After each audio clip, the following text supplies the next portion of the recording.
Largaron. Salen muy juntos, trata de enseñar el camino el participante número 4, Quinteto de Oro, pequeña ventaja sobre el 5, Lunático. Tercero se desempeña el 1, Muy Tremendo. Cuarto viene accionando el 7, Hereje. Descontado los primeros metros de la prueba, número 4, Quinteto de Oro, cuerpo y medio de ventaja sobre el número 5, Lunático. Tercero se desempeña el número 7, Hereje. Cuarto viene accionando el 1, Muy Tremendo.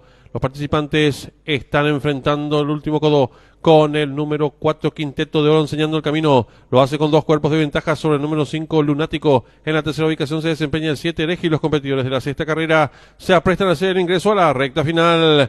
Últimos 400 metros para el disco. Hay lucha en la delantera por el centro de la pista, número 4, Quinteto de Oro, a su costado interior, número 5, Lunático. En la tercera ubicación viene ganando terreno al fondo el participante número 7, Hereje. Descuenta ya los últimos 150 metros para el disco y continúa la lucha en la delantera por el centro de la pista, número 4, Quinteto de Oro. Logra tirar medio cuerpo de ventaja sobre el número 5, Lunático, que insiste por dentro. En la tercera ubicación se desempeña el 7, Hereje. Descuenta ya los últimos 100 metros para el disco, número 4, Quinteto de Oro. Logra tirar medio cuerpo de ventaja sobre el 5, pocos metros para el disco, el 4, Quinteto de Oro. Y Ariel Sanabria, cuerpo y medio de ventaja sobre el número 5. Cruzaron el disco.